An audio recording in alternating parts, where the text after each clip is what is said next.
Baik, Assalamualaikum warahmatullahi wabarakatuh. Perkenalkan, nama saya Andi Amalia Ramadhani Rahman, Stambuk 150 2020 0212, kelas C11 Farmakoterapi Infeksi. Di sini saya akan menjelaskan PPT mengenai materi influenza, di mana kita masuk pada slide pertama, yaitu pendahuluan. Influenza atau flu merupakan penyakit pernapasan menular disebabkan oleh virus influenza, di mana menyebabkan penyakit ringan sampai penyakit berat. Adapun tiga jenis virus influenza yang paling utama menyerang manusia, yaitu ada virus tipe A, virus tipe B, dan juga virus tipe C. Oke, kita masuk pada definisi. Influenza merupakan infeksi saluran nafas atas yang disebabkan oleh virus dan dapat timbul pada semua tingkat usia. Influenza adalah penyakit menular yang menyerang saluran napas dan sering menjadi wabah akibat menghirup-hirup influenza. Penyebab penyakit ini adalah virus influenza tipe A, tipe B, dan juga tipe C. Influenza merupakan penyakit yang dapat menjalar dengan cepat di lingkungan masyarakat, di mana influenza merupakan infeksi virus yang mempengaruhi hidung, tenggorokan, bronkus, dan kadang-kadang paru-paru. Infeksi berlangsung selama 2 hari hingga seminggu. Selanjutnya, kita masuk pada slide etiologi, di mana penyebab timbulnya influenza adalah Haemophilus influenza. Ada tiga tipe, yakni tipe A, tipe B, dan juga tipe C, di mana yang pertama itu virus tipe A. Virus tipe A merupakan patogen manusia paling virulen di antara ketiga tipe influenza dan menimbulkan penyakit yang paling berat. Selanjutnya kita masuk pada virus tipe B, di mana pada virus tipe B ini hampir secara eksklusif hanya menyerang manusia dan lebih jarang dibanding dengan virus influenza tipe A. Kemudian kita masuk pada virus tipe C, di mana tipe ini menginfeksi manusia maupun hewan, kadangkala menimbulkan penyakit yang berat dan epidemik lokal. Namun virus influenza tipe C masih jarang terjadi dibanding dengan jenis lain dan biasanya hanya menimbulkan penyakit ringan pada anak-anak. Selanjutnya, kita masuk pada sifat virus influenza, di mana sifat virus influenza mempunyai sifat yang pertama, dapat bertahan hidup di air sampai 4 hari pada suhu 22 derajat Celcius dan lebih dari 30 hari pada suhu 0 derajat Celcius. Yang kedua, mati pada pemanasan 60 derajat Celcius. Yang ketiga, virus akan mati dengan deterjen desinfektan, misalnya cairan formalin atau cairan yang dapat mengandung iodin maupun alkohol 70%. Adapun di sini kita bisa melihat pada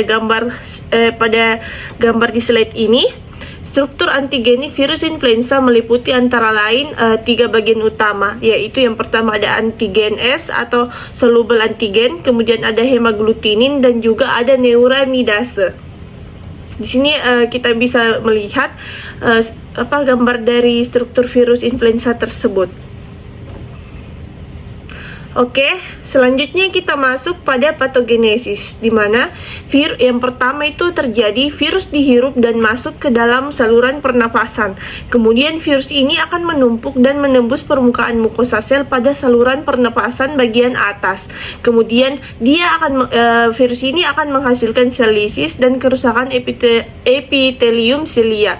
Kemudian akan terjadi atau akan menyebabkan penyebaran eksudat yang mengandung virus pada saluran nafas bagian bawah. Di sini teman-teman bisa melihat gambar patofisiologi dari patogenesis dari virus influenza itu sendiri.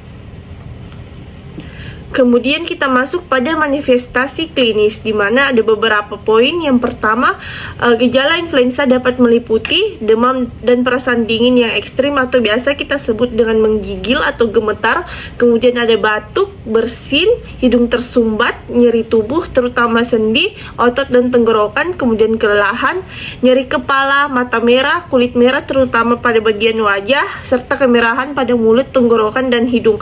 Kemudian gejala yang paling sering kita jumpai yaitu mual dan muntah. Selanjutnya kita masuk pada slide bagian penata laksanaan, di mana tidak terdapat tindakan yang spesifik untuk penanganan influenza. Adapun penata laksanaan medis biasa berupa yang pertama itu simptomatik sesuai dengan gejala yang muncul, sebab beberapa antibiotik tidak efektif untuk virus tersebut. Yang kedua, kita bisa dapat melakukan bed rest. Poin ketiga, peningkatan intake cairan jika tidak ada kontraindikasi. Yang keempat, obat kumur untuk menurunkan nyeri tenggorokan. Yang kelima, antihistamin antihistamin untuk menurunkan rinorea. Yang keenam, vitamin C dan ekspektoran. Serta yang ketujuh itu kita bisa melakukan vaksinasi.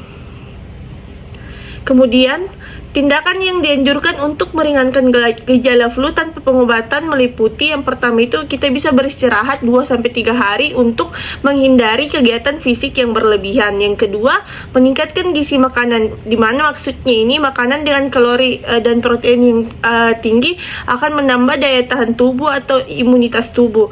Kemudian yang ketiga, ada banyak minum air, teh, sari buah akan mengurangi rasa kering di tenggorokan dan dapat mengincarkan dahak dan membantu menurunkan demam. Yang keempat itu sering-sering berkumur dengan menggunakan air garam untuk mengurangi rasa nyeri pada tenggorokan. Oke, slide selanjutnya. Berikut adalah zat aktif yang umumnya terdapat sebagai komponen obat flu, di mana yang pertama itu biasa kita jumpai ada analgesik dan antipiretik, di mana secara umum obat golongan ini mempunyai cara kerja obat yang dapat meringankan rasa sakit dan menurunkan demam. Contohnya itu terdapat kandungan paracetamol. Yang kedua itu ada antihistamin. Antihistamin adalah suatu kelompok obat yang dapat berkompetisi melawan histamin, yaitu salah satu mediator dalam tubuh yang dilepas pada saat terjadi reaksi alergi. Kemudian ada dekongestan hidung, di mana obat ini mempunyai efek mengurangi hidung tersumbat.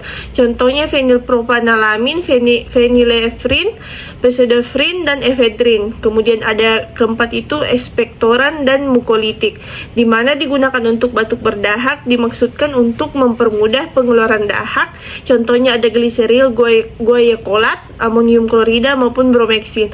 Kemudian ada antitusif, di mana obat ini bekerja pada susunan saraf pusat dengan menekan pusat batuk dan menaikkan ambang rangsang batuk. Contohnya itu dextrometorphan, HBr, dan difenihidramin, HCl. Untuk kandungan obat tersebut itu digunakan dalam dosis tertentu. Oke, slide selanjutnya itulah tadi pemaparan materi dari saya. Lebih dan kurangnya mohon dimaafkan. Saya tutup dengan ucapan wassalamualaikum warahmatullahi wabarakatuh.